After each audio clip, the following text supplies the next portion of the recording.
अच्छा मुझे एक बात बताओ, जब यूता ने गोजो की बॉडी को टेक ओवर किया तब अंदर से फीलिंग तुम्हें कैसी आ रही थी? मतलब चप्पल फेंक के मारने का दिल तो मेरा भी किया था। फिर बाद में मुझे रियलाइज हुआ वो क्या है। उसके लिए मैं तुमसे एक क्वेश्चन करना चाहूंगा। तो मुझे बताओ, एक टीचर या फिर एक सेंसी का ड्रीम क्या होता है? कि मेरे स्टूडेंट्स मुझे सरपास करे और आगे जाकर अपना नाम रोशन करे, ताकि मैं ये प्राउड से कह सकूं कि ये मेरे स्टूडेंट्स है ना? तुम मुझे बताओ। और हाल फिलहाल के चैप्टर में वही हो भी रहा है। यूजी और तोदो सुकुना की बजा रहे हैं और यूता अलग से गोजो की बॉडी को टेक ओवर करके उसकी पावर्स को यूज करने वाला है। अब देखो, अगर गोजो वापस आ गया होता तो तुम्हें नहीं लगता ये एक तरफा वाली बात हो जाती? मतलब अगर जब सारी फाइट गोजो को ही लड़नी है तो इन सारे कैरेक्टर्स से इंट्रोड्यूस कराने का मतलब ही क्या निकला? अब देखो, टीचर की रिस्पॉन्सिबिलिटी क्या बनती है कि वो खुद सब कुछ ना करके अपने स्टूडेंट्स को भी मौका दे, क्योंकि at the end of the day qualified तो स्टूडेंट्स को ही होना है ना। अब अगर सब टीचर पर ही डिपेंड रहेंगे तो स्टूडेंट्स की ग्रोथ होगी नहीं। अब देखो, सॉर्सरर्स की दुनिया है जहाँ पर कुछ भी हो सकता है, तो मरकर जिंदा होना कोई बड़ी बात है नहीं। और देखा जाए तो कुछ टाइम पहले तक यही हो भी रहा था कि गोजो सातोरो हमारे साथ है तो हमें कुछ नहीं हो सकता है। तुम देखो ना जरा।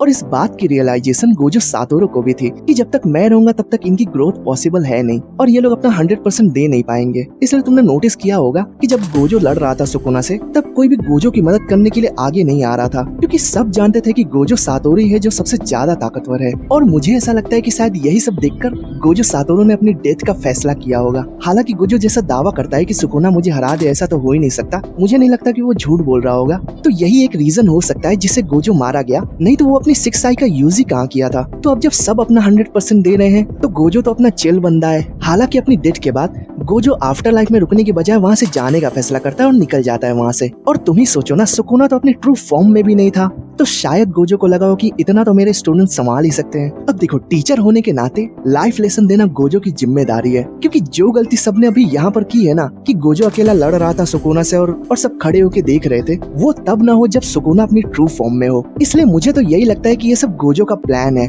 अपने स्टूडेंट्स को वो सिखाने का जिसके लिए वो अभी तैयार नहीं है, क्योंकि जब रियल बैटल होगी तो सबको मिलके लड़ना पड़ेगा। और रही बात गोजो के वापस आने की, तो दावा किया है तो आएगा तो जरूर। बाकी तुम मुझे बताओ कमेंट्स में कि तुम्हें क्या लगता है।